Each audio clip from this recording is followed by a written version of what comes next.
Vamos ficar de pé, amados. Nós vamos orar ao Senhor enquanto os outros vão chegando. Senhor, obrigado por mais uma quarta-feira na tua casa. Depois do trabalho de 3 dias já, nós estamos aqui mais uma vez ao redor da tua palavra e agora nós abençoamos essa noite. Nós abençoamos o projeto do Senhor aqui, com os que já estão, os que vão chegar. Abençoa as crianças ali no berçário, abençoa a irmã que vai ficar com elas. Eu abençoo os nossos corações hoje à noite. Senhor, tua palavra continua nos falando, nos transformando, continua nos abençoando, continua nos curando. Nós recebemos tua palavra hoje à noite.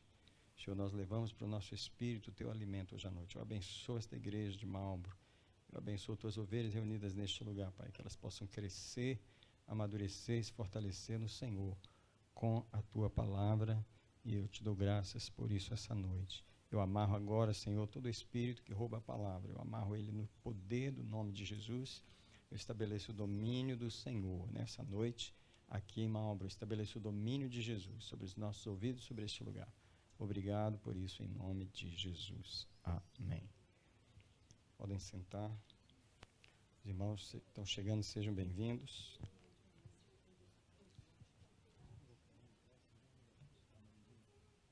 As crianças podem ir, tá?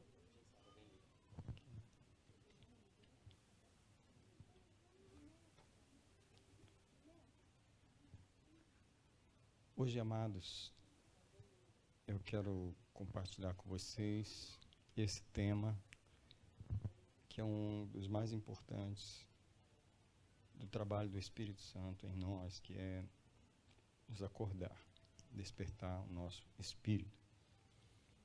O texto que nós vamos usar são 2 textos básicos. Primeiro é 1 Tessalonicenses, capítulo 5, os versículos 6 a 8.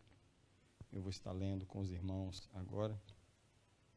E eu também quero incluir Lucas 1:17. Eu vou esperar os irmãos que estão chegando acabarem de chegar para a gente poder ler juntos.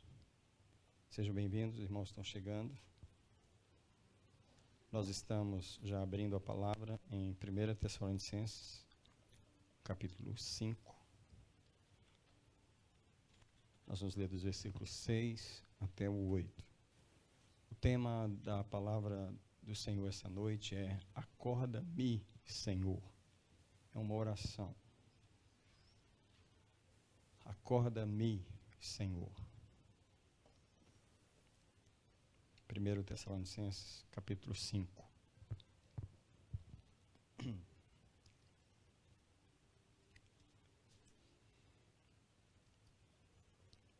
Diz o texto, irmãos, versículo 6: não durmamos, pois, como os demais, antes vigiemos e sejamos sóbrios. Porque os que dormem, dormem de noite, e os que se embriagam, embriagam-se de noite. Mas nós, porque somos do dia, sejamos sóbrios, vestindo-nos da couraça da fé e do amor, e tendo por capacete a esperança da salvação. Esse texto, nós vamos estar voltando nele, mas eu quero dar uma olhadinha em Lucas 1:17.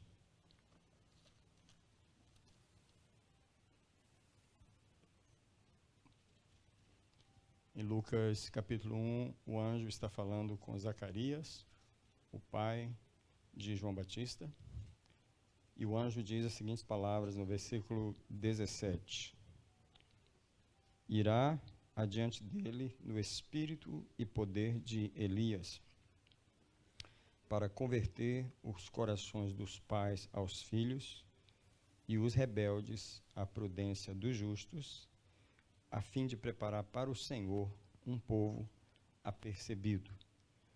Vamos ler mais uma vez o texto. Lucas 1:17, irá adiante dele no espírito e poder de Elias, para converter o coração dos pais aos filhos e os rebeldes à prudência dos justos, a fim de preparar para o Senhor um povo apercebido. Eu vou colocar essa frase aqui. Um povo apercebido, isso é, um povo acordado, um povo alerta, um povo pronto, um povo que não está dormindo, um povo não ignorante, um povo apercebido. O espírito de Elias é o espírito que vem em João Batista, aquele espírito que vem para sacudir, para acordar o povo. Elias encontrou Israel cocheando entre dois pensamentos, adorando a Baal, adorando a Deus. A nação estava dormindo e Elias chegou numa unção muito poderosa, muito violenta, muito diferente dos outros profetas. Elias chegou para acordar o povo. E naquele sacrifício, ele realmente acordou o povo. O Senhor é Deus, só o Senhor é Deus. Acordaram, estavam lá, adorando a Baal. Agora só o Senhor é Deus. Então, o povo dorme. O povo dorme. Eu quero começar a compartilhar os pensamentos que o Senhor me deu. O primeiro deles é que na queda do jardim, todos começaram a dormir. Então, todos começaram a dormir no jardim, né? Porque não foi só que o homem pecou e começou a morrer, porque ali aconteceu a morte espiritual. Os sentidos espirituais passaram a dormir. Foi ali que começou o sono do qual nós estamos batalhando contra ele hoje à noite. Nós estamos batalhando contra o espírito de um sono nos nossos sentidos. Ele começou no Jardim do Éden. Efésios 4,14 diz assim, levanta-te dentre os mortos. Isso é, desperta tu que dormes. Levanta-te dentre os mortos e Cristo te iluminará. Todo o trabalho do Espírito Santo é para acordar o ser humano. É para acordar a igreja. Essa noite, enquanto eu prego, eu queria que você estivesse orando silenciosamente a seguinte oração. Acorda-me, Senhor. Acorda-me. Em que área eu estou dormindo? Em que área os meus sentidos ainda estão adormecidos? Em que área eu não estou vendo, eu não estou enxergando, eu não estou ouvindo, eu não estou apercebido? Em que área as coisas estão passando por mim e eu não estou percebendo? Essa oração é uma oração que o Espírito Santo deseja que a gente faça todo dia. Hoje eu vou dar alguns textos específicos para vocês orarem em casa, para levarem para casa. São orações que eu faço por mim sempre, porque Deus precisa nos acordar, porque o sono é velho, o sono começou no jardim e o sono é nos sentidos espirituais. Se você olhar Efésios 2 e versículo 1, diz que nós estávamos mortos em nossos delitos e pecados. No versículo 5 ele diz, ele nos vivificou, estando nós mortos em nossos delitos e pecados. Essa morte espiritual, ela foi no nosso espírito e ela cegou os olhos, ela fechou os ouvidos, ela cancelou os sentidos espirituais. As pessoas estão com os 5 sentidos do corpo funcionando, trabalhando, vivendo, mas elas estão cegas, mortas, surdas. A igreja precisa que a gente seja acordado pelo Senhor. O trabalho do Espírito Santo é nos acordar. Essa é uma das coisas que eu aprecio muito no Espírito Santo. O Espírito Santo é o nosso acordador. Por isso você deve orar, sempre pedir para Ele para nos acordar. O Espírito Santo, nosso acordador, nosso despertador. Nosso despertador. Eu gostaria de colocar aqui Jonas, capítulo 1, o versículo 6 de Jonas. Sem abrir o texto diz assim, e veio sobre o barco uma grande tempestade, e o barco estava quase afundando. Porém, Jonas desceu ao porão do navio e dormia um sono profundo. Esse é o estado do povo caído, indo para o inferno, numa grande tempestade. A vida está sendo destruída, mas eles estão vivendo um sono profundo. Porém, no versículo seguinte, o capitão do navio desce ao porão do navio, e ele acorda Jonas, Ele desperta Jonas e diz, acorda, ora ao teu Deus, porque você está aqui dormindo, desperta do teu sono. O Espírito Santo é a pessoa que nos acorda. Ele nos desperta, ele é o nosso despertador. Eu encontro o Espírito Santo também em Mateus capítulo 25, na parábola das virgens, das 5 virgens. E no versículo 6, diz assim, no versículo 5 diz assim, que à meia-noite todas as virgens dormiram, todas elas dormiram. Veja que ninguém foge do sono espiritual, ninguém foge do sono espiritual. Na parábola das 10 virgens, 5 são prudentes, 5 são loucas, mas no versículo 5, todas elas dormem, todas dormem. Porém, à meia-noite, no versículo 6, diz que ouviu-se um grito, e o grito é, levantem-se, acordem, porque o noivo está chegando. Esse é o trabalho do Espírito Santo. Ele está aqui acordando Jonas no porão do navio, na figura do capitão do navio. E ele está aqui nas parábolas das 5 virgens, acordando as virgens que estão dormindo. Durante os 2000 anos de história da igreja, muita gente na igreja dormiu. Uns dormiram a vida inteira. Outros dormiram por um tempo, mas sempre a igreja esteve debaixo de um sono, sempre. Quando a gente fala de avivamentos, a gente não está falando nada mais do que uma sacudida para acordar, só isso.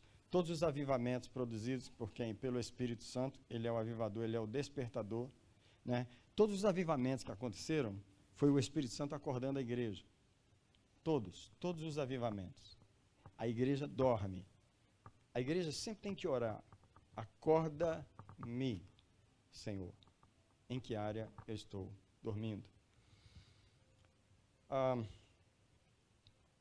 O acordar começa na sobriedade do coração, tá? Nós acordamos, o acordar começa na sobriedade. Sobriedade é quando a pessoa não está bêbada, ela está sóbria. E a sobriedade do coração é o que nós estamos falando aqui. O Espírito Santo, ele vem para despertar o coração do embriagamento do coração. Então, onde está isso? Isso está em Lucas, no capítulo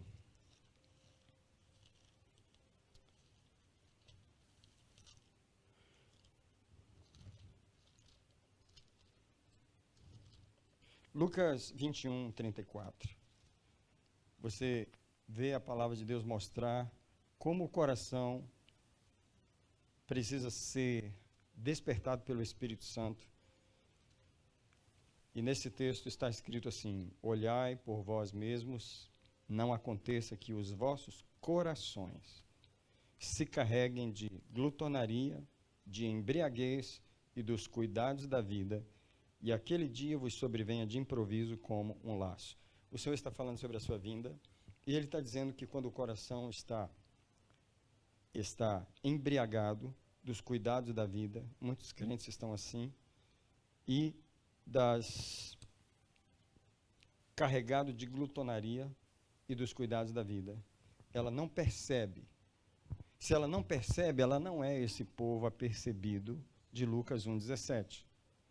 Todo o trabalho do Espírito Santo em Lucas 1,17, através do Espírito de Elias, é preparar para o Senhor um povo apercebido. Um povo apercebido. O povo tem dormido. Muitos pastores, líderes espirituais estão dormindo e fazendo as igrejas dormir. Pode imaginar alguém embalando uma criança para ela dormir? Muitos pastores estão fazendo isso. Eles estão apenas embalando as pessoas para elas dormirem. Muitas igrejas são cadeiras de balanço. Você vai lá para dormir. Você pensa que está sendo despertado, mas você está sendo embalado por eventos, está sendo embalado por pregações doces, por etc, etc, etc. A verdadeira casa de Deus é um lugar de despertamento, é um lugar de sobriedade. O lugar onde Deus está é um lugar de confronto. É um lugar de confronto. A palavra de Deus não é uma canção de ninar. A palavra de Deus é uma palavra de sobriedade. Ela acorda você, tá? Deixa eu mostrar para vocês um quadro triste do que eu estou falando no livro de Ezequiel, quando os pregadores se tornam embaladores de pessoas e elas passam a dormir. E o Senhor não gostaria que isso acontecesse, mas Ezequiel 33, você sabe, os profetas, eles foram levantados para acordar o povo, sacudir o povo, falaram palavras duras ao povo para que o povo acordasse. Não é porque eles odiavam as pessoas, eles queriam acordar o povo de Deus. Ezequiel é um desses profetas, e mesmo ele sendo fiel ao chamado de Deus, algumas pessoas ouviam Ezequiel como se ele fosse um Roberto Carlos. Eu vou falar esse nome aqui, porque todo mundo sabe que tipo de música esse nome significa.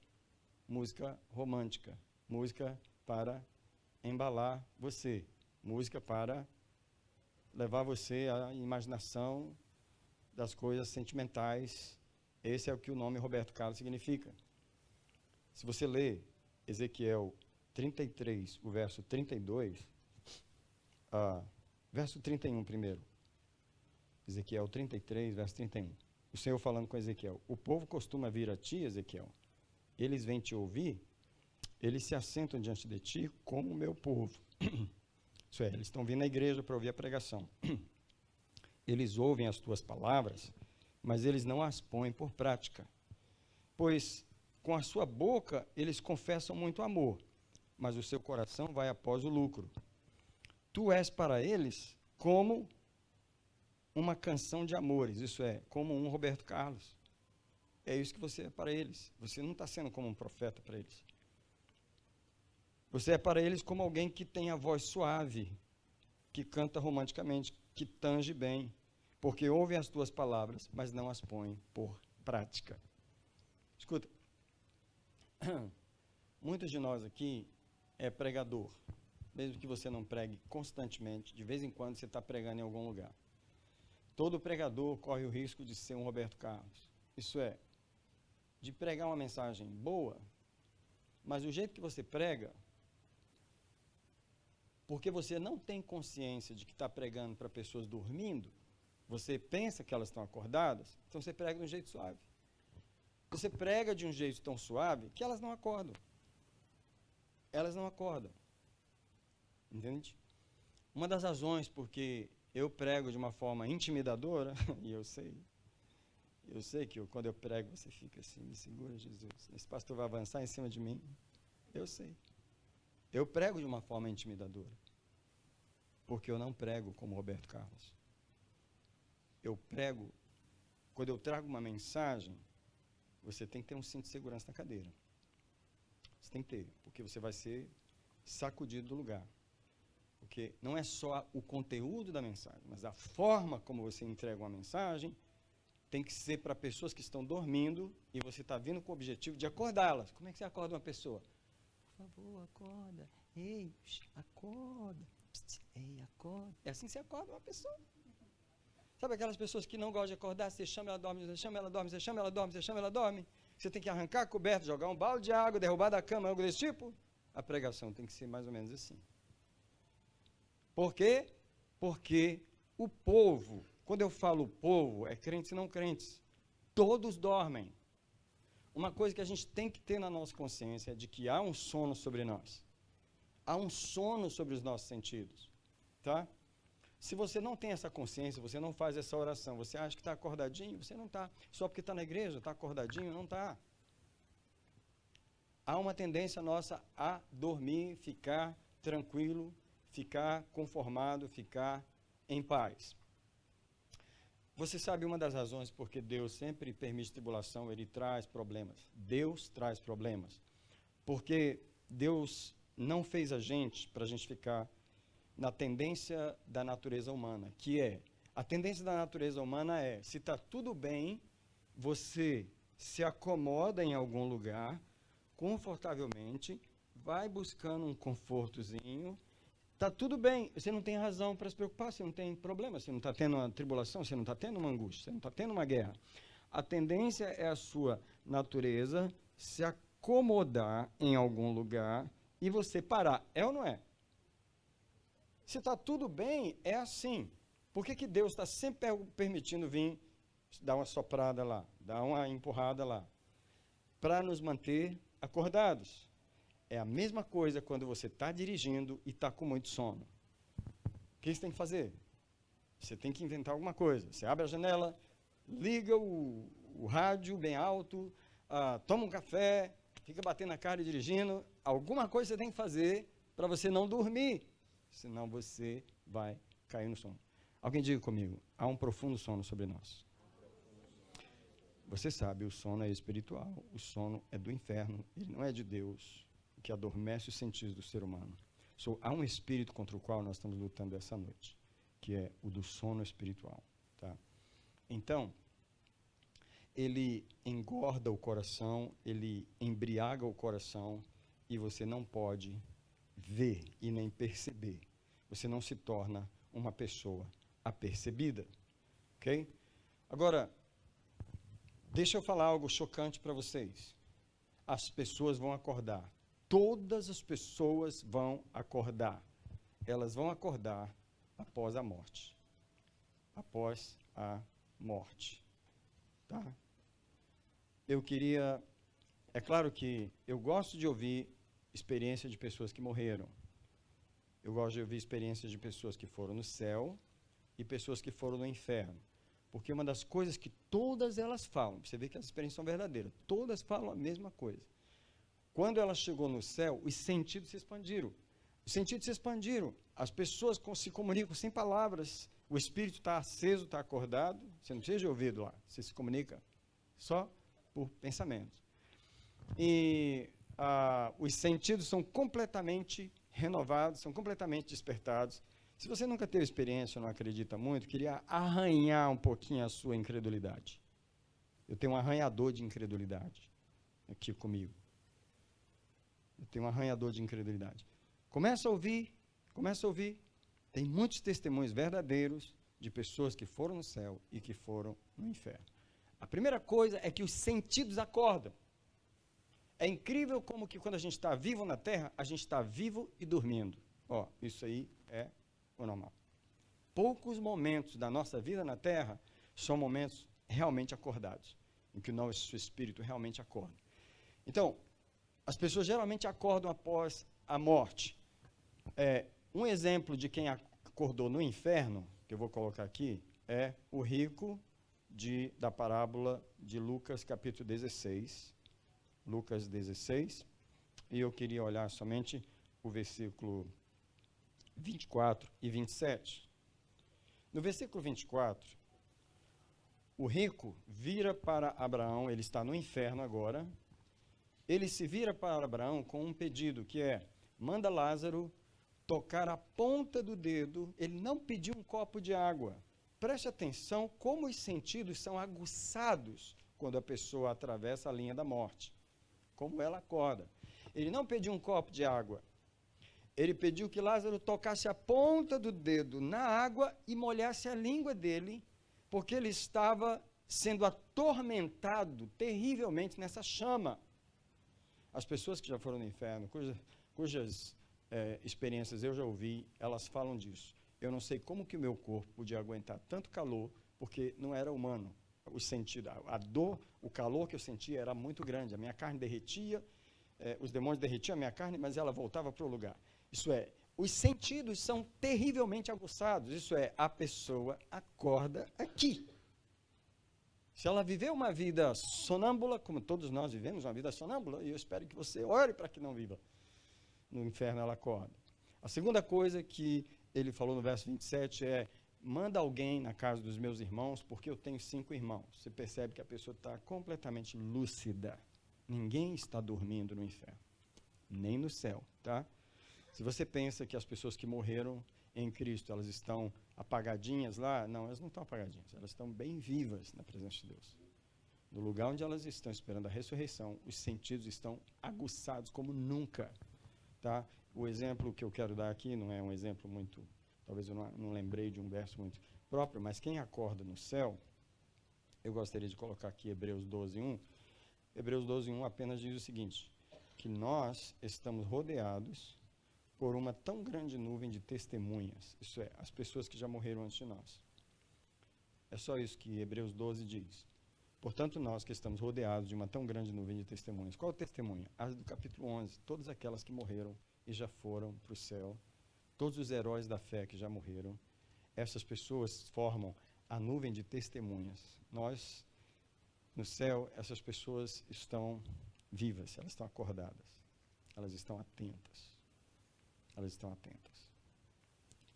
Muitas revelações do céu que eu já ouvi, as pessoas chegaram lá e foram recebidas por seus parentes. Encontraram alguém, encontraram um filho. Mães encontraram filhos que abortaram. Etc, etc, etc. Não vou entrar no mérito hoje. Só quero dizer que após a morte, as pessoas acordam. Só que eu não quero esperar morrer para acordar. Eu quero acordar aqui, hoje. Por quê? Porque o Espírito Santo se dá o ministério de ser o meu e o seu despertador. Então, nesse momento, eu quero começar a te dar alguma coisa prática, que é a oração que você deve começar a fazer. Eu e você devemos começar a fazer uma oração de Paulo. Paulo não foi só um apóstolo que nos deu a doutrina, ele nos deu as orações que devemos fazer. Uma das orações mais importantes de Paulo para nós fazermos é Efésios capítulo 1. Nós vamos ler agora, do verso 17 ao 19. Essa é uma oração que eu faço sempre que eu me lembro dela.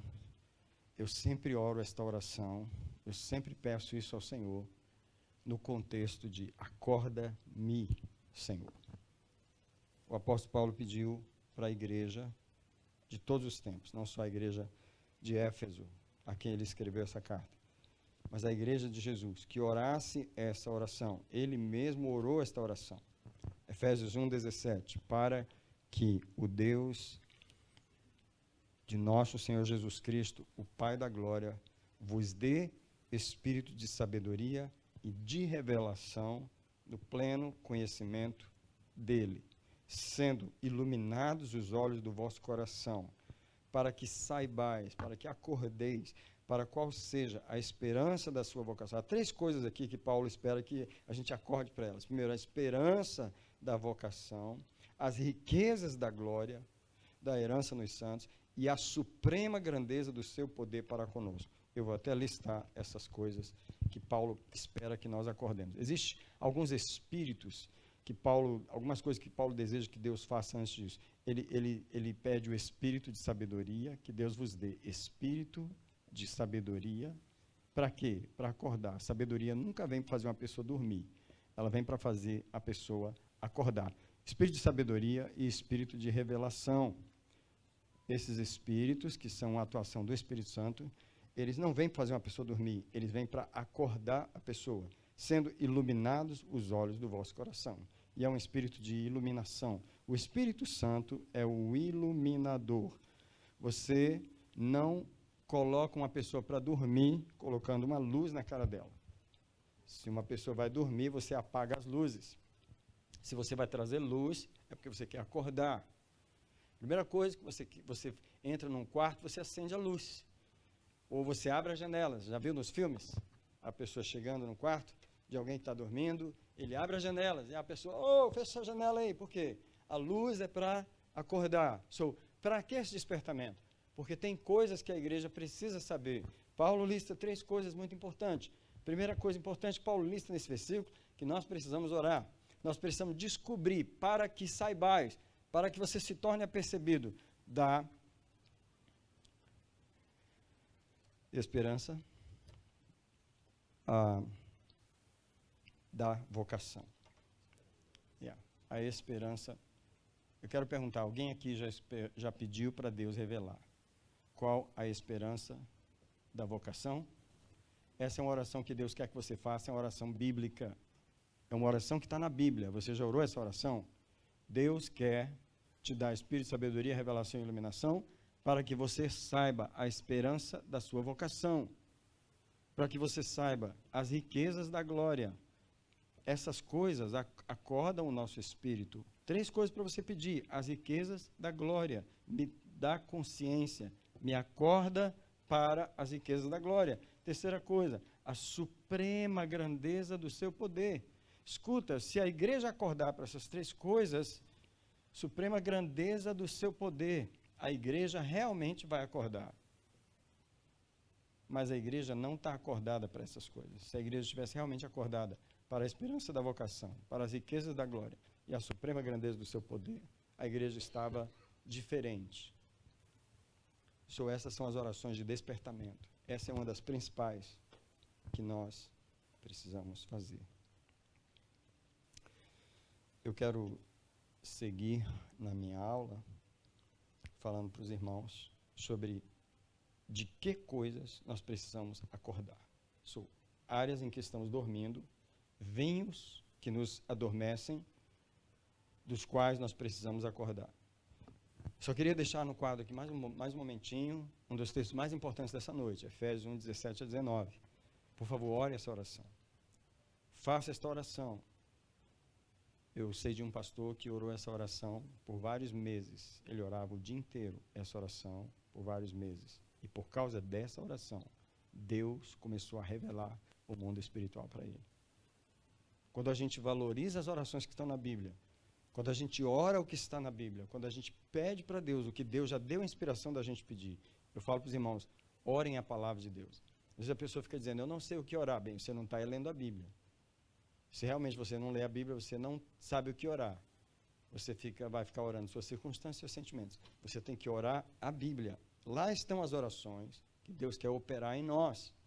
E aqui está uma das mais importantes que a igreja precisa fazer. Senhor, me dá espírito de sabedoria, me dá espírito de revelação e ilumina os olhos do meu coração, para que eu possa saber qual a esperança da sua vocação, qual as riquezas da sua glória e qual a suprema grandeza do seu poder, que ele vai dizer que operou em Cristo Jesus, ressuscitando dos mortos e o fez assentar no lugar mais alto, etc, etc. Efésios é uma das cartas mais profundas e poderosas da vida cristã.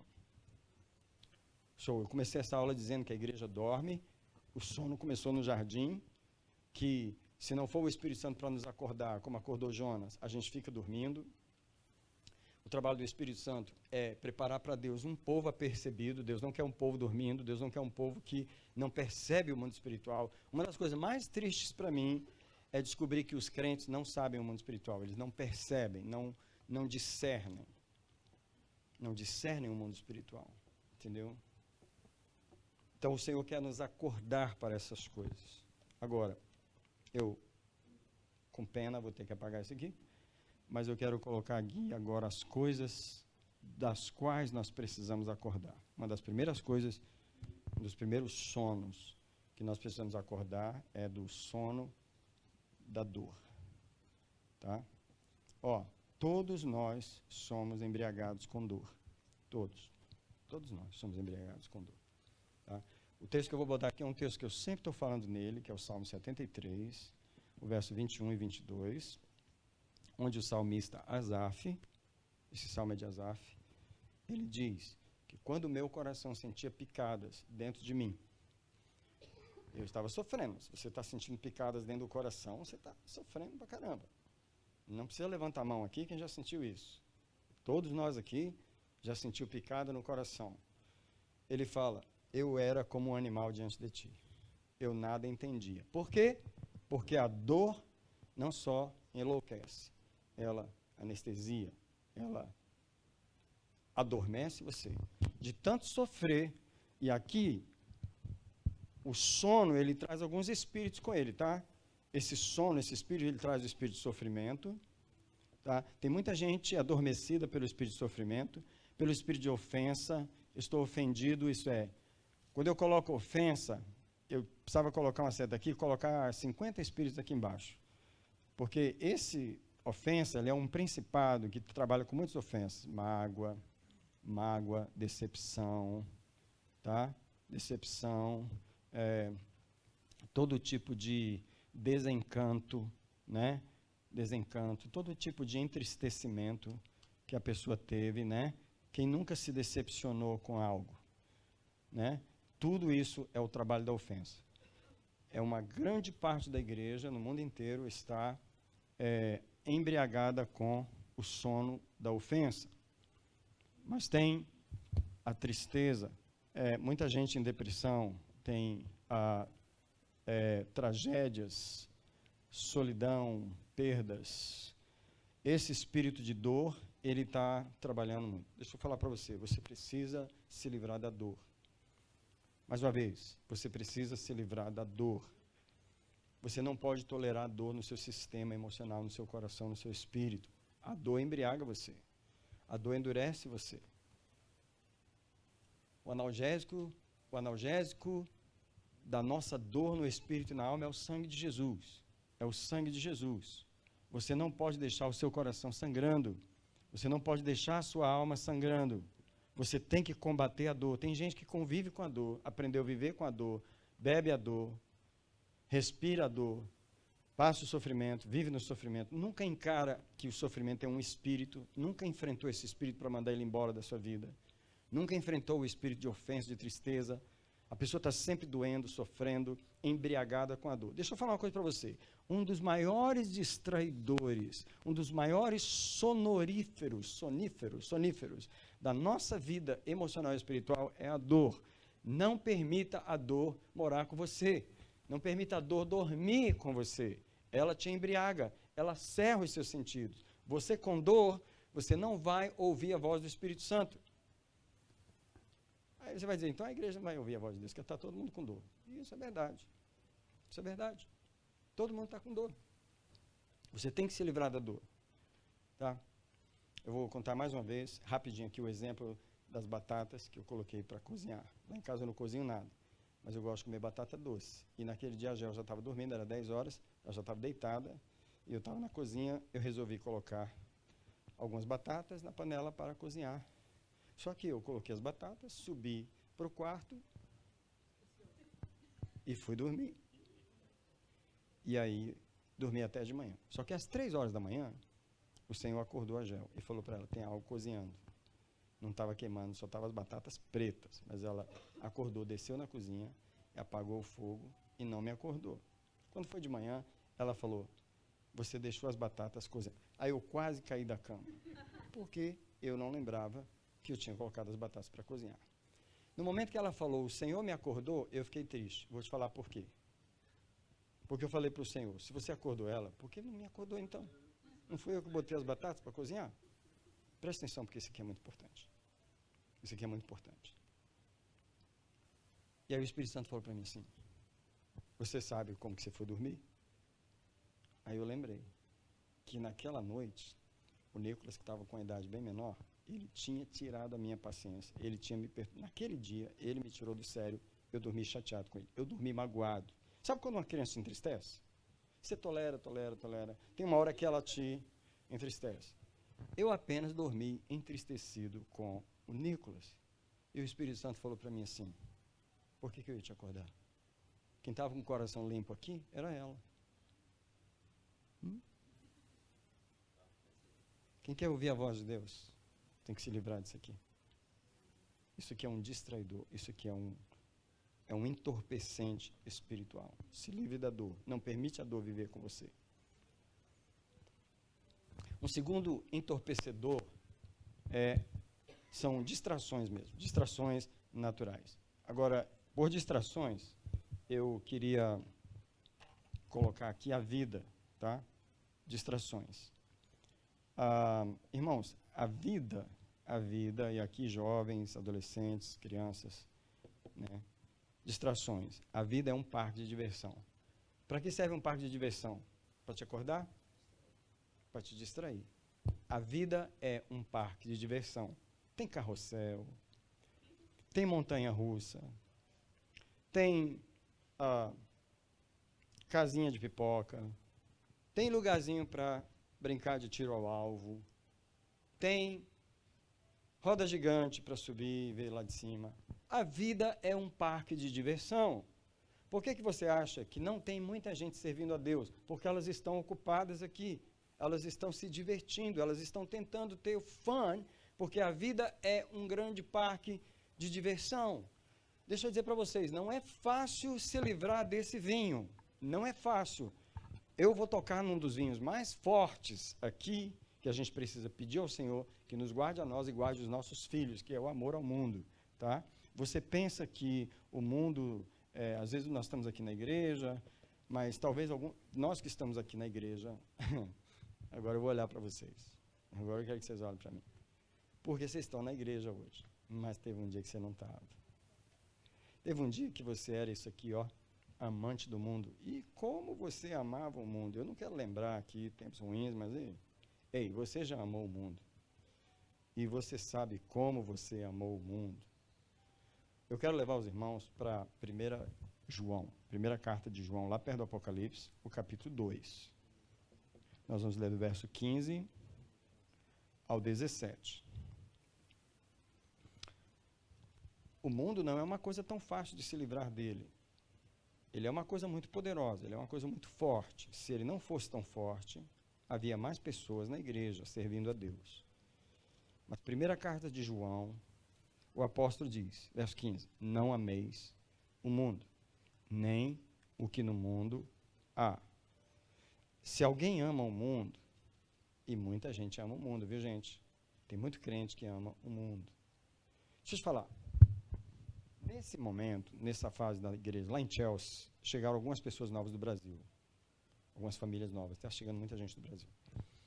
E tem alguns jovens lá, que vieram com o nome de crente no Brasil.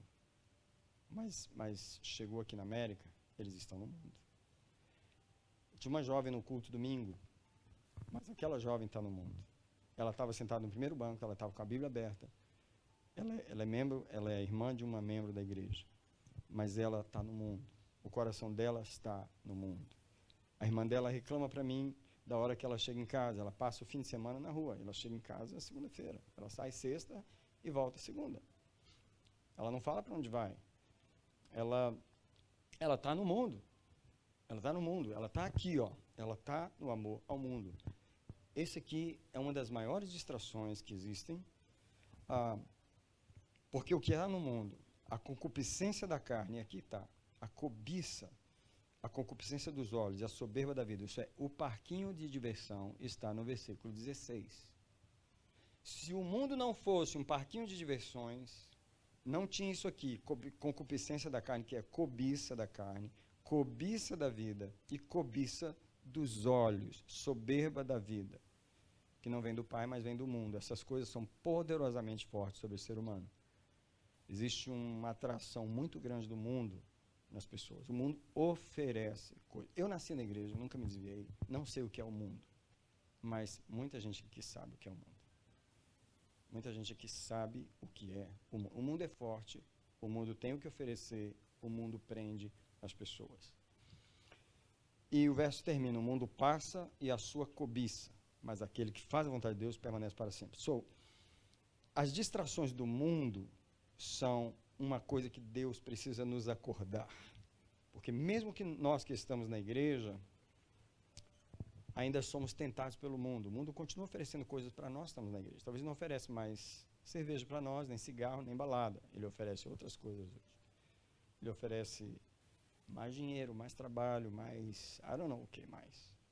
Mais alguma coisa. Mas o mundo continua nos tentando. Terceira distração, para a gente não ficar só aqui. Agendas passageiras. Eu quero explicar o que eu quero dizer com esse vinho. O vinho das agendas temporais ou passageiras. Alguém disse comigo, nós somos pessoas eternas. Agora eu queria que você comparasse pessoas eternas com agendas passageiras. E essas agendas são triviais. Eu não estou falando de coisas assim necessárias. Eu estou falando de trivialidades. Por exemplo, eu quero citar o exemplo de uma pessoa que quando faleceu, com muitos anos, com 80 e tantos anos, alguém fez o seguinte comentário: ele passou a vida dele colecionando selos. Então, tipo assim, você morreu com quase 90 anos. Aí o que tem a dizer de você passou a vida colecionando selos. Eu não quero falar do hobby de ninguém. Hobby é hobby, cada um vai ter o seu. Mas se a sua vida foi só isso, você teve uma agenda passageira, você pegou uma vida que era eterna e encaixou ele dentro de uma vida passageira com agendas passageiras na Terra. Deixa eu te falar, a vida hoje nos oferece muitos vinhos passageiros, do qual nós precisamos acordar. Nós precisamos acordar. Alguém já leu um livro muito antigo, dos anos 70, chamado O Poder do Louvor, do Merlin Carothers. Era um americano que ele trabalhava no exército, ele era capelão do exército, e Deus começou a dar para ele a revelação sobre louvar o tempo todo, adorar o tempo todo. Ele escreveu o livro O Poder do Louvor. Se alguém quiser ler um dos livros mais poderosos sobre agradecimento e adorar a Deus e ter uma vida de vitória louvando, é um livrinho fininho, pequeno, chamado O Poder do Louvor, Merlin Carothers. Esse homem ficou famoso no mundo com esse livro. Ele vendeu milhões e milhões de cópias. Ele escreveu outros livros sobre o louvor, que eu li na minha adolescência. Porém, quando ele aposentou do exército, ele comprou um aviãozinho pequeno, ele comprou um barquinho, ele se tornou uma pessoa rica. E ele, num dos últimos livros, antes dele morrer, ele escreve isso. Como ele passou a ser uma pessoa lazy, como ele ficou uma pessoa preguiçosa, um crente preguiçoso no final da sua vida, porque ele tinha um monte de brinquedos para brincar. Ele tinha um aviãozinho particular, ele tinha um barquinho, ele tinha isso, ele tinha aquilo. E o Espírito Santo, já no final da vida dele, começou a confrontar ele e falar, isso aí só está roubando você de mim. O que o Merlin fez? Vendeu o aviãozinho, vendeu o marco, começou a se livrar daquelas coisas, e ele falou que ele começou a marcar de ir para o escritório 8 horas da manhã, como ele fazia quando ele estava na ativa. E ele ia para lá e começava a buscar a Deus já no final da vida dele, e ele cancelou esse sono aqui, ele venceu o sono das agendas passageiras, e ele voltou a ficar acordado. Qualquer um de nós que já esteve acordado pode dormir, e qualquer um de nós que já dormiu pode acordar. Eu espero que esse seja o nosso caso essa noite. Tem gente dedicando a sua vida a agendinhas medíocres, triviais. Coisas que eu acho que todo mundo pode ter um hobby, mas o seu hobby não deve dominar a sua vida, não deve ser a sua coisa principal. Outro vinho que nós precisamos acordar é o do aqui e agora. As minhas coisas são um pouco diferentes, tá, gente? Mas o aqui e agora, eu vou explicar o que eu quero dizer. É a perspectiva do aqui e do agora. Do tipo assim, o que está, deixa eu colocar da seguinte maneira. Onde eu estou hoje não é onde eu vou estar. Eu estou num lugar passageiro hoje. Então eu não posso ficar preso no aqui e no agora. Uma das orações que eu sempre faço para o Espírito Santo me acordar é, me acorda do que o momento está falando para mim agora, que só está sendo uma distração para o que você quer que eu realmente veja. Onde eu estou não é onde eu vou estar, então eu não posso ficar preso onde eu estou. O que eu estou passando não é o que eu vou viver, então eu quero estar com os olhos aonde eu vou viver. Deixa eu dar um exemplo. Eu posso apagar aqui, né? Não tem nada de tão importante. Eu queria dar um exemplo, que é uma oração que eu estou fazendo, que eu quero sugerir você fazer.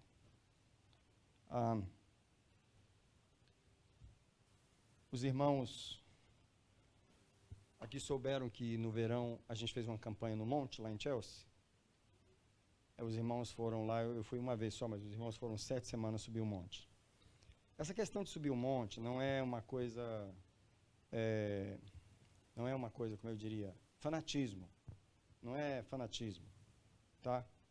Subir o monte, todas as pessoas na Bíblia que tiveram um encontro com Deus, elas subiram o monte, entendeu? Moisés é o primeiro que a gente sabe que subiu o monte, e Jesus subiu o monte, entendeu? E eu queria falar sobre o significado disso. Analogia de você estar subindo uma montanha, onde tem um pico aqui, tá? A montanha, right? Então é o seguinte, na sua vida espiritual, na minha e na sua vida espiritual, é suposto que a gente está aqui fazendo um esforço na oração e sendo promovido por Deus para subir a montanha. Digamos que você está aqui na montanha, você está aqui. Todo o esforço da vida cristã que você já fez, né, quando você estava no pé da montanha, Você tem subido. Cada subida é uma promoção espiritual. É Deus levando você para um novo nível espiritual. O que você não percebe, deixa eu te falar qual é o significado que está aqui em subir. Quanto mais você sobe, é diferente a perspectiva que você tem dali de cima. Se você está no pé da montanha, você não enxerga nada. Você não subiu. Você só enxerga alguma coisa quando você sobe. Quando Deus sobe a gente, Ele nos transporta para um lugar onde a nossa visão se estende, onde a nossa visão aumenta. Eu vou deixar a montanha paradinha aqui, não vou tirar ela, mas eu quero fazer uma outra ilustração paralela aqui. Digamos que aqui é um prédio de 50 andares, tá? De apartamento, tá? De apartamento. O endereço aqui, número 51 da Avenida tal, tá? Número 51. Todas as pessoas moram no número 51. Só que uns moram no térreo. É o mesmo endereço. Outros moram no quinto andar. Por que ele mora no quinto andar? Porque ele já subiu. Eu queria perguntar, a pessoa que mora no quinto andar, ela tem a mesma visão de quem mora no primeiro? Mas eles moram no mesmo endereço. Todos estão na mesma igreja. Todos estão na mesma religião. Todos leem a mesma Bíblia. Só que um lê ela do térreo. O que ele enxerga? Nada. Mas quando ele está no quinto andar, ele enxerga o quê? Um pouco mais. Qual o propósito de Deus com ele? E subindo ele. Ele está no 20º andar. Ou ele já enxerga bem mais do que o que estava no quinto. Mas eles moram no mesmo lugar. Right? E o objetivo é você chegar aqui para você ter uma visão total. A visão total do plano, a visão... Deixa eu falar para vocês. Essa questão do aqui e o agora é o poder da perspectiva sobre nós. O poder da perspectiva em nós. É um vinho em nós. É uma coisa que ou embriaga o nosso coração para desanimar, ou ele anima e inspira o nosso coração a prosseguir. Deixa eu te perguntar. Uma pessoa que está em estado terminal, o médico falou que tem 3 semanas para ver. Qual é a perspectiva dela? Ela está vendo o quê? Que é o poder da perspectiva. Entendeu? Porém, se o médico chega para ela e falou, não, eu dei um diagnóstico errado, você não vai morrer, você vai viver muitos anos ainda. O que acontece com a perspectiva dela? Esse poder de onde você está é o poder do que você vê de onde você está. Por que você tem que subir a montanha? Porque o objetivo de Deus é que você observe as coisas daqui. Alguém diz comigo, Deus está no topo da montanha. O que significa isso? Ele está enxergando as coisas do jeito certo. Ele está enxergando a minha vida e o propósito, da perspectiva que ele gostaria que eu enxergasse. Mas eu estou aonde? No meio da subida. Right? Eu quero estar no meio da montanha com a perspectiva daqui de cima. Por isso que eu tenho que orar. Acorda-me do aqui e do agora. Porque o aqui e o agora não é onde eu vou estar. Eu não sei você, mas essa é a oração que eu faço. Eu ainda não estou no lugar que o Espírito Santo sopra no meu ouvido assim. Tem um lugar melhor para você ouvir. Só que eu vejo que ainda estou meio em algum lugar dessa escalada aqui.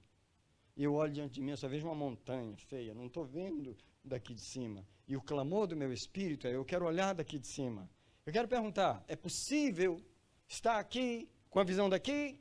Antes de responder, eu vou dizer, é possível que o Espírito Santo quer te desligar do que você está vendo na sua frente agora e quer te dar a perspectiva daqui. Enquanto você olha para o que está aqui pelos olhos da fé, você vai subindo e ele vai te levando até ele estabelecer o seu espírito aqui.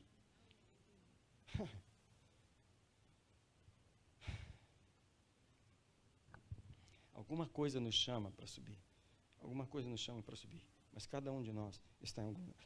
Essa é a perspectiva do aqui e agora. Agora eu quero terminar com essa coisa triste aqui, que é um dos piores vinhos, um dos que eu mais odeio na minha vida. Eu espero que você odeie também.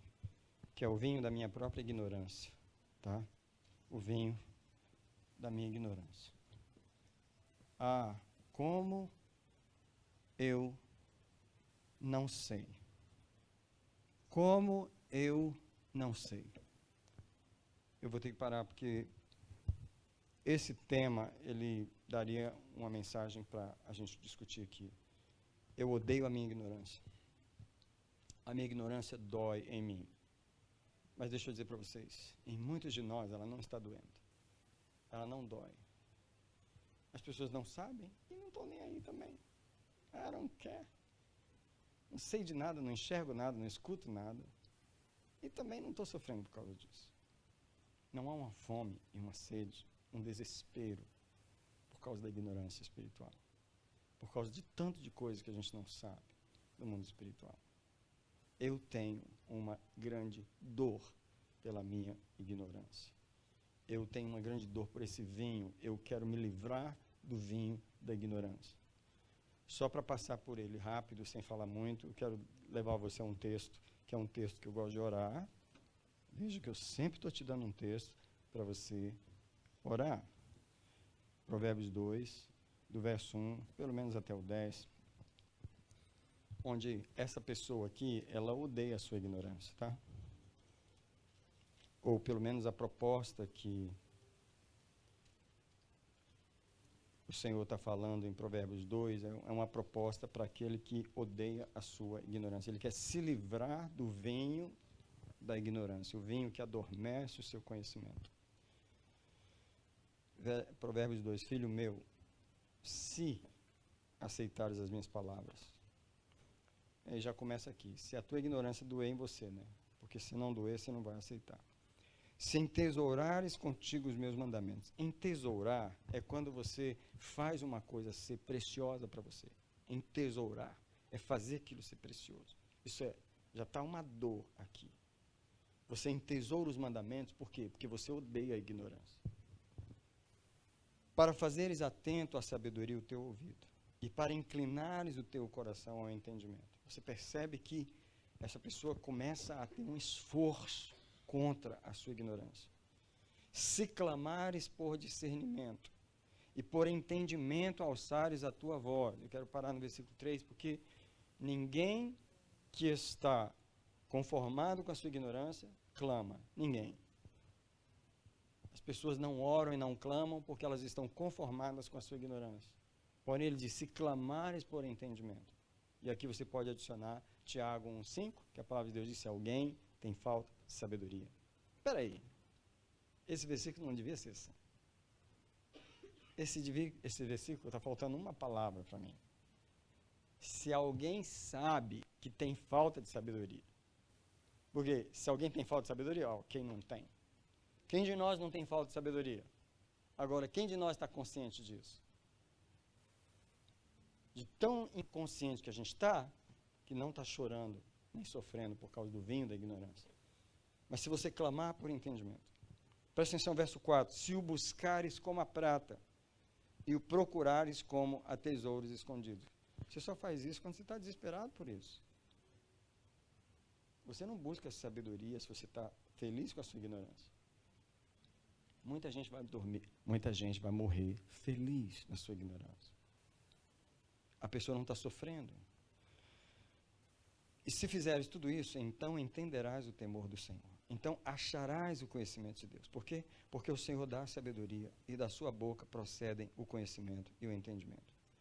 E aí começa a promessa. Ele reserva a verdadeira sabedoria para os retos, escudo para os que caminham na integridade, guardando as veredas da justiça, preservando o caminho dos santos. Verso 9, então entenderás a retidão, a justiça, a equidade e todas as boas veredas, porque a sabedoria entrará no teu coração, o conhecimento será agradável à tua alma, o bom siso te guardará e o discernimento te protegerá. Mas ele vai fazer isso com quem? Com quem odiou a sua ignorância, com quem se livrou do vinho da ignorância. Eu quero parar para a gente poder orar. Eu tenho mais 4 coisas que eu queria falar para as quais a gente precisa acordar.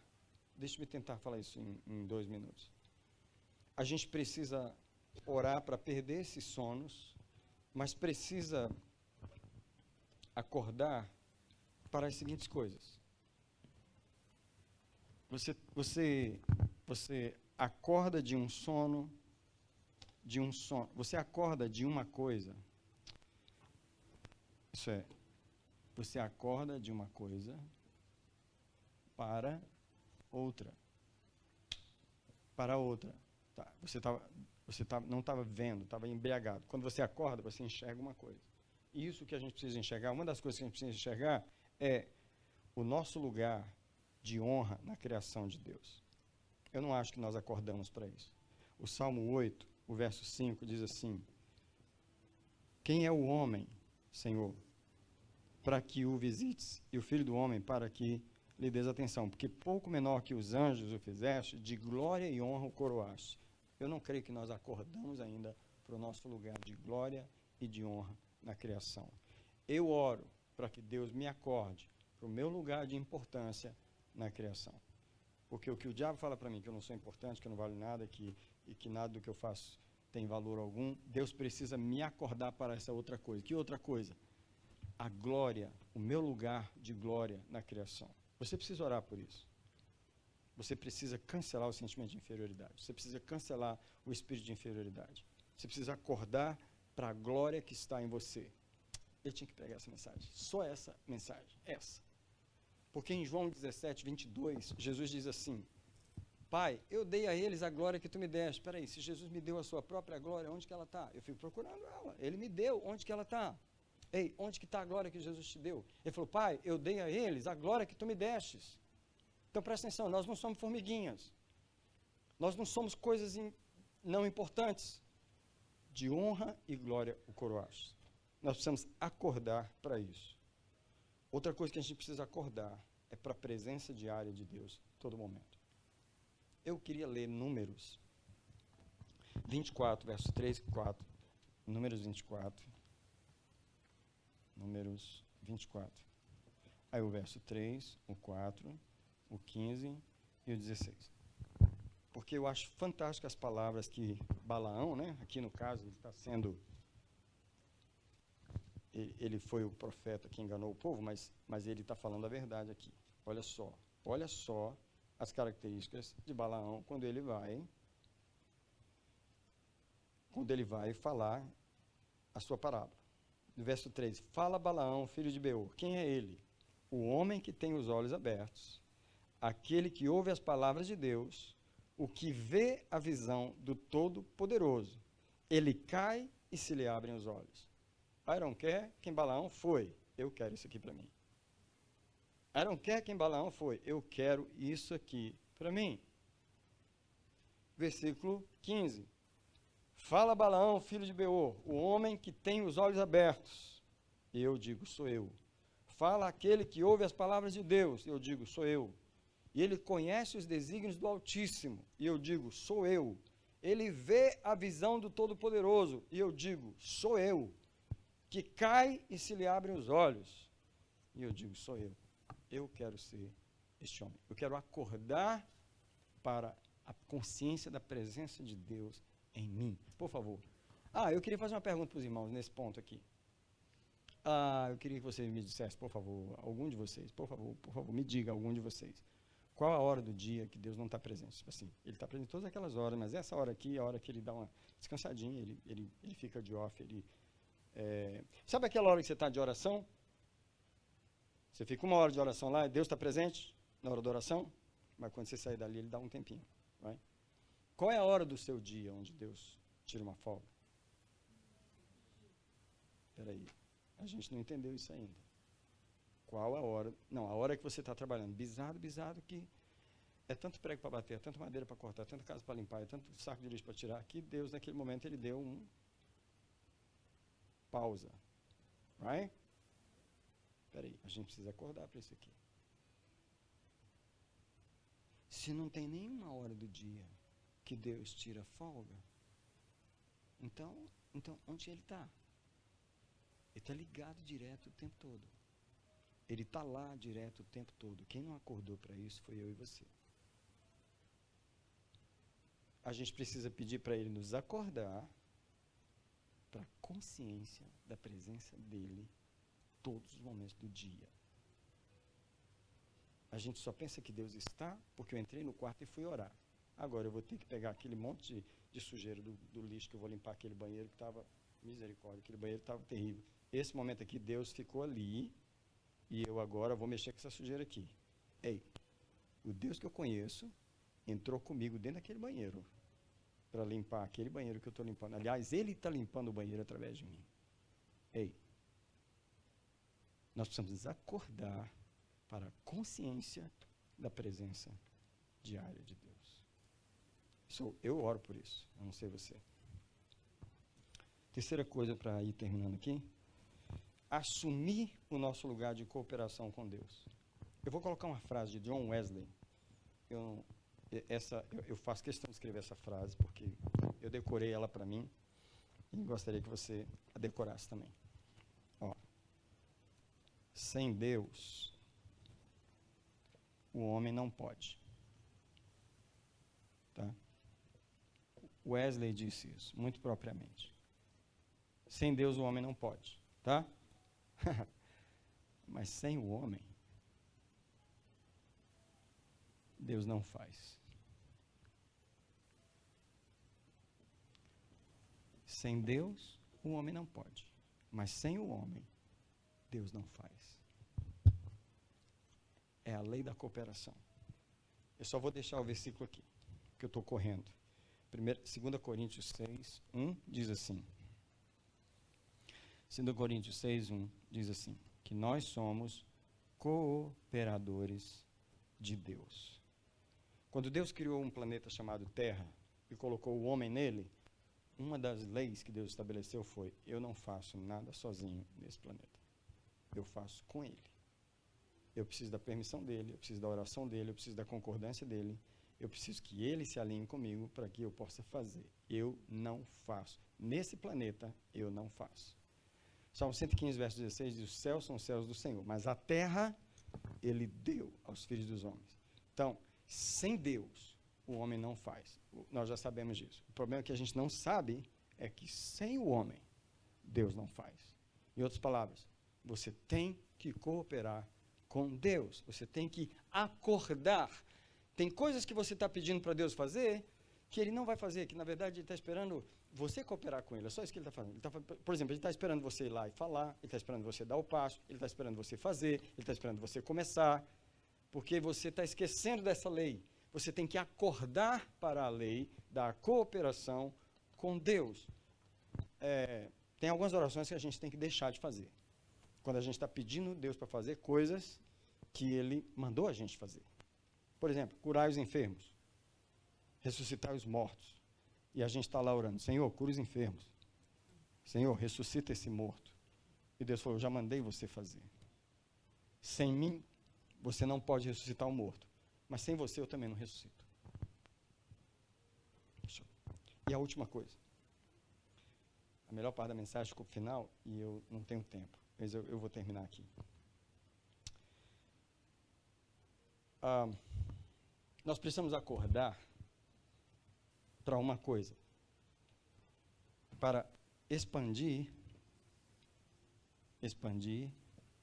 as sementes iniciais que Deus colocou em nossas mãos, tá? Que Deus nos deu. Eu vou terminar com um conceito aqui. Quando Deus colocou Adão e Eva no jardim do Éden para cuidar do jardim, Ele deu o jardim para eles. O objetivo de Deus não era só manutenção do que já existia. O objetivo de Deus é que Adão estendesse o jardim por todo o planeta. Adão falhou nesse propósito.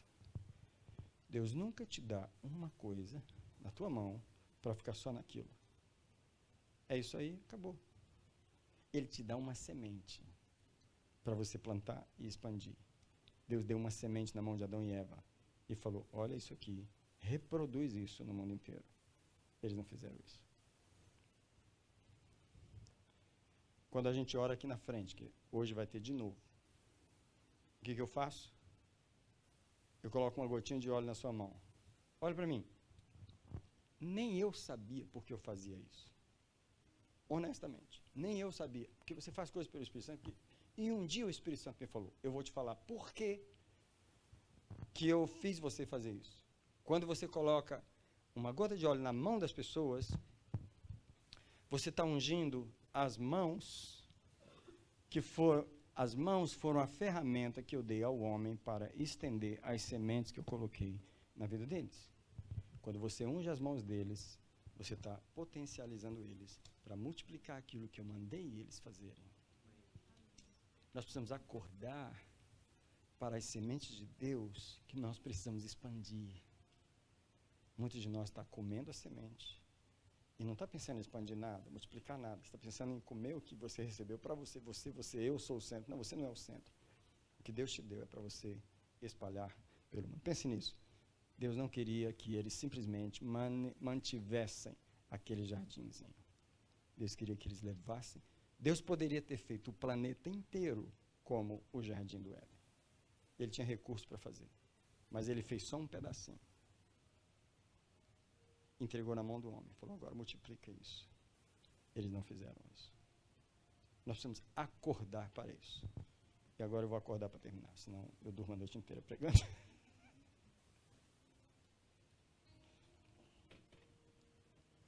Se alguém foi abençoado por Deus pela palavra, aliás, eu vou retirar minha palavra. Todos foram abençoados pela palavra. Eu quero que, na verdade, você venha ao altar, dando graças ao Senhor, pelo que você recebeu hoje à noite. Enquanto você dá graças, você se prepara para receber essa oração.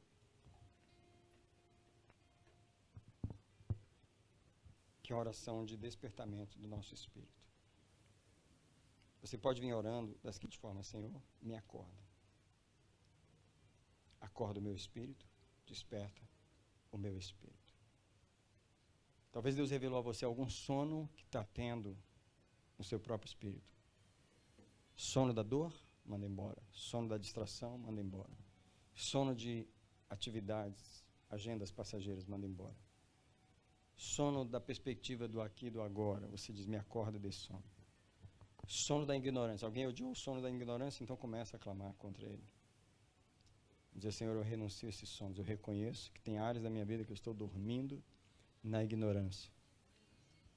E se alguém quer acordar para as coisas que eu falei essa noite, acordar para cooperar com Deus, acordar para expandir as sementes que Deus colocou na sua mão, acordar para a consciência da presença de Deus todas as 24 horas do dia, todos os minutos das 24 horas, consciência de que Ele está presente. Alguém pede, me acorda por tanto que tu estás presente. Não tem um minuto do dia que você tira pausa, não tem um minuto do dia que tu não és Deus, que tu não estás ali.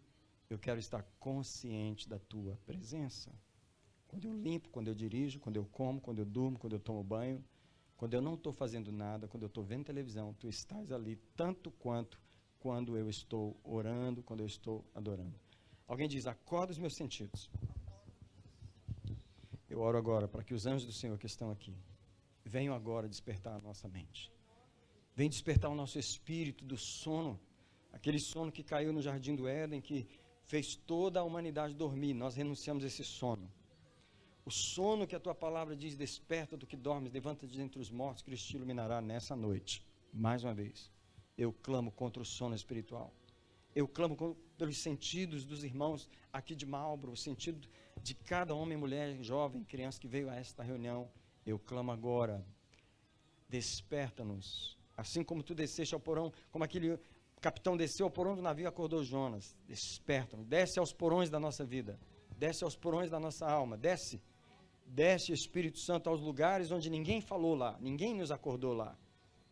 Desce a esses lugares mais profundos essa noite. Alguém clama ao Senhor, alguém clama. Enquanto a música toca, alguém clama, me acorda, me acorda, me acorda, me acorda, me acorda. Me acorda nas áreas que eu não fui acordado. Abre os meus ouvidos. Abre os meus olhos. Como Paulo clamou em Efésios 1:17, ilumina os olhos do nosso coração, para que possamos saber qual a esperança da tua vocação, qual a grandeza das riquezas da glória e qual a suprema grandeza do seu poder. Acorda esta igreja para estas coisas. Eu proclamo a tua palavra essa noite, uma palavra de despertamento, uma palavra de acordamento no mundo espiritual. Acorda o espírito de cada homem, cada mulher, cada jovem que está nesse lugar, cada obreiro, cada obreira. Acorda-nos, Espírito. Se a igreja dorme, tu és a nossa única chance de acordar. Nessa quarta-feira, 24 de agosto, eu clamo pelo despertamento. Acorda-nos do sono do trabalho, do sono das rotinas, do sono da dor dessa vida, as dores dessa vida. Acorda-nos, Senhor, do sono das dores. Enquanto os irmãos continuam orando, eu vou ungir mais uma vez as suas mãos. Eu vou ungir mais uma vez suas mãos. E você usa esta unção para despertar o teu próprio espírito, despertar, para abrir teus próprios olhos, para abrir teu próprio coração. Eu te unjo com uma unção de despertamento hoje à noite. Hoje à noite eu coloco uma unção de despertar. Eu cancelo a unção de Roberto Carlos, que faz o povo dormir na palavra. Eu cancelo. Eu proclamo que a palavra é uma palavra que te acorda, te aperta, te sacode. Balança os teus paradigmas, tira você do conformismo. Eu proclamo que a palavra neste lugar te sacode, te acorda. Eu proíbo que você durma enquanto eu prego. Eu proíbo em nome do Senhor Jesus. Eu te unjo para que o Deus que acorda as almas neste lugar sabe onde você dorme. Ele sabe em que área você está despertado, mas Ele sabe também em que área você está sonolento, em que área teus sentidos não estão acordados. Eu proclamo agora que o anjo do Senhor te acorda, te desperta. Eu proclamo agora em nome de Jesus, tudo que está dormindo em você, seja acordado, seja acordado. Eu te unjo com uma unção para você aplicar em você mesmo. Você orar de uma forma que o Espírito Santo te acorda. De madrugada, durante o dia, onde quer que seja, onde quer que você esteja, eu te abençoo com a unção de despertamento, eu te abençoo. Sabe, quem pode tocar o teu coração lá no profundo é o Espírito. É o Deus que está neste lugar. Aquele que criou os ouvidos é o que acorda o ouvido. Aquele que criou os olhos é que abre os olhos. Ele está aqui essa noite. Eu entrego os sentidos desta igreja. Eu entrego as mentes, eu entrego as percepções. Você pode dizer assim, eu te entrego minhas percepções. Eu te entrego minhas percepções. Eu fui criado para ser um povo apercebido. Eu não fui criado para dormir. Eu não fui criado para ser embalado numa cadeirinha de balanço. Eu fui criado para acordar. Então me acorda, me acorda, me acorda, me acorda. Alguém clama mais uma vez, por favor. Por favor, alguém clama ao Senhor e diz, me acorda, me acorda, me acorda. A oração é, me acorda. Espírito, antes de sairmos daqui essa noite, Espírito, vai em nossa casa, retira aquele sono lá, que está no quarto, que está no carro, retira aquele sono, aquele espírito de sono que está em algum lugar. Retira ele, retira o conformismo, retira aquilo que nos faz ficar acomodados. Espírito nos incomoda, dá uma espinhada, dá aí, Senhor, um puxão de orelha, dá aí, Senhor, um beliscão, Senhor, nos acorda em algum lugar. Tu és o Deus que não nos deixa dormir. No momento do sono pesado da noite espiritual, o Senhor nos acorda. Eu proclamo essa igreja acordada. Eu proclamo os espíritos acordados. Acorda para a oração, acorda para a leitura da palavra, acorda para a humilhação verdadeira, acorda, Senhor, contra todo o mal, Senhor, que vem contra os nossos sentidos. Eu te abençoo, meu irmão, eu te abençoo, minha irmã, eu abençoo a tua casa com o espírito de despertamento espiritual. Espírito de despertamento espiritual. Continua, Espírito Santo, por mais 2 minutos, por mais 3 minutos, continua operando aqui, continua despertando. Seja bem-vindo, seja bem-vindo. Desperta-nos, seja bem-vindo. Desperta-me, acorda-me. Nesse 24 de agosto, acorda-me. Não deixa eu terminar o ano dormindo. Não deixa eu passar os próximos 4 meses dormindo.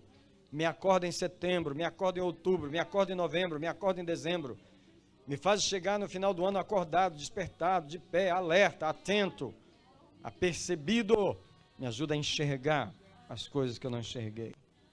Desperta-me, desperta-me, desperta-me. Eu cancelo todo vinho da dor, todo vinho de sofrimento, todo vinho de mágoa, todo vinho de ofensa, todo vinho de tristeza e decepção. Eu cancelo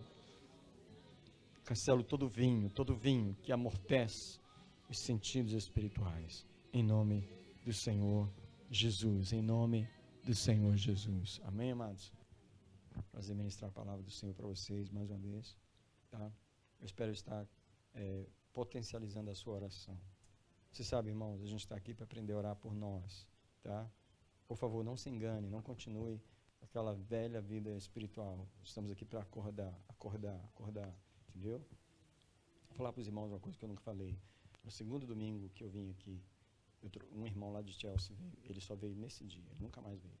Um irmão moreninho, ele não é nem obreiro na igreja, mas ele teve uma visão aqui na igreja. Não, ele teve um sonho quando ele foi para casa. Na segunda-feira ele me contou que ele estava aqui no culto e ele viu os irmãos dormindo. E essa igreja estava dormindo. E nós vínhamos de Chelsea e tentávamos acordar, mas os irmãos estavam bem assim, bem dormindo. E a gente tentava. E ele ficou até impressionado com aquele sonho. Foi no segundo domingo aqui, em dezembro do ano passado. E ele falou assim: pastor, a gente chegou lá e aqueles irmãos estavam dormindo, o pastor estava dormindo, e a gente tentando acordar eles, e eles estavam dormindo. É o seguinte, eu não sei que sono que passou por aqui, mas ele tem que ir embora. Amém? Ele tem que ir embora, você tem que estar clamando: Senhor, me desperta, me abre os olhos, me faz estar atento, despertado. Então, eu abençoo os irmãos com a paz do Senhor, com a graça do Senhor Jesus, com o amor do Pai. É a comunhão do Espírito permanece com a igreja do Senhor Jesus até domingo, em nome de Jesus.